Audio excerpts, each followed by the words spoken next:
Good morning sa ating lahat mga kaibigan. Andito na naman tayo sa ating usapang magmamanok po.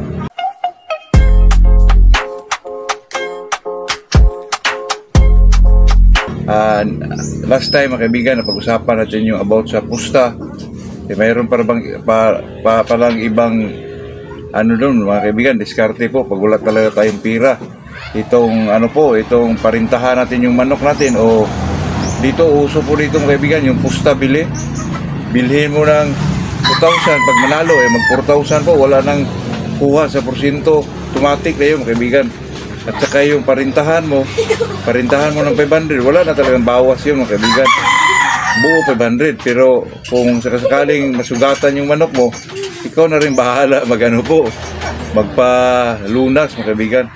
Itong pag-usapan natin mga kaibigan, bago tayo mag-umpisa, shoutout muna tayo kay Rodel Medildia, Giovanni Kumita, Cebu, Landan Salan, Liti, J. Anacion, J. Good morning, Rino Gay, Arvin Lumayag, Marikina, at saka si Gigi Sanchez po. Itong pag-usapan natin ngayon mga kaibigan, na ito po ay tanong din sa ating kaibigan na si Putsulo Katura, na paano daw pagsamasamahin itong mga inahin sa isang area po, o fly pin man o breeding pin man, na hindi mag-away-away. Kadalasan kasi dito mga kaibigan, hindi mag-away-away pag sila po ay magkakapatid. O kasi yung sa akin dito mga kaibigan, hindi po nag-away kahit hindi sila magkapatid po. Kasi ang ginawa ko dyan mga kaibigan, mga 2 months old pa sila, sama-sama ko na sila sa limber o sa fly pin man, hanggat sa lumaki sila na mag 4 months sila mga kaibigan. Kaya hindi ho nag-away-away yan. Pero minsan kasi may mga manok kasi talagang matatapang po, talagang hindi ho humihintong, tumutuka-tuka po sa kanyang mga kasamahan. Kaya pag may nakita kayong ganyan naman, okay, kunin nyo po, siya po ang kunin nyo para hindi siya makasira sa ibang ibang inahin po kaibigan. Yun lang ang solusyon dyan. Pag samasamahin nyo sila sa edad na 2 months old, hanggang sa lumaki sila hanggat sa lagyan mo ng tandang mga kaibigan. Yun lang po, yun lang ang pinaka-the best na solusyon dyan. Kasi kadalasan naman pag sinasama-sama natin, magkakapatid lahat, kaya hindi sila hindi sila nag-away. Pero kahit hindi sila magkakapatid mga kaibigan, pero sama-sama silang lumaki hanggang sa mag 4 months, 5 months old, hindi talaga mag-away yan. Yun lang ang pinaka-the best na solusyon dyan mga kaibigan. Yung bata pa, pag samasamahin mo na sila 2 months old, kahit sa limber lang, pwede na yun.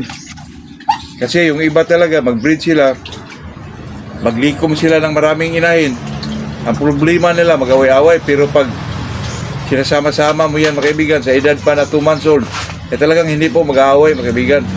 Kasi naman pag mas maganda kasi yung ganun mga kaibigan, lalo na pag marami ang inahin mo, lagay mo na sa fly pin, di katulad sa battery cages mga kaibigan na isa-isahin mo pang pakastahan. Ako, nakakapagod yun mga kaibigan, katulad yung ginawa ko ngayon. Pero ngayon mga kaibigan, yung golden boy ko ay pinagala ko na sila lahat mga kaibigan para mangitlog talaga. Lilagyan ko lang ng mga paitlogan. Pinagala ko po kasi marami sila mga kaibigan, siguro mga 6-7 inahin po. Puro street breed yun mga kaibigan.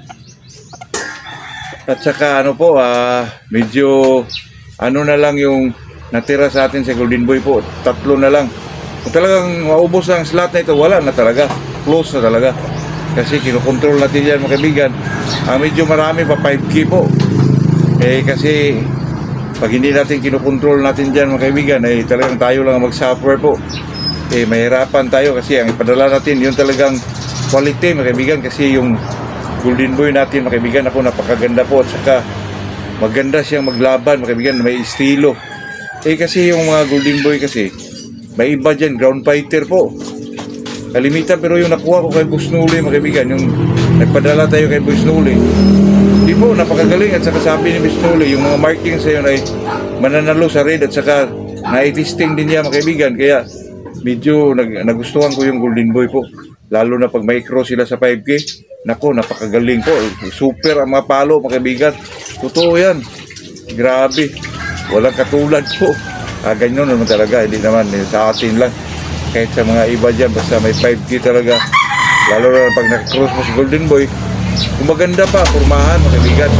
Kaya yun lang po, yun lang ating masabi dyan Putsulo, na bata pa, 2 months old pa yung mga sisiw mo, pagsamasamahin mo na para pagdating na gamitin mo sila sa pagbibreed, Hindi ho sila mag-away-away po. Yun lang ang pinaka ano dyan mga kaibigan. Hindi talaga sila magtukaan po. Ganun naman na talaga yun. Talagang hanapan natin ng solusyon. Pero sa akin po, ilang bisis ko na yan na-experience mga kaibigan na talagang hindi magtukaan po. Kasi sumasama na sila bata pa, 2 months old pa. Sumasama na. Kaya pagdating ng nila na medyo gamitin mo na sa breeding, hindi na sila mag-away-away po. Yun lang mga kaibigan. Yun lang ang pinaka-the best na tip dyan.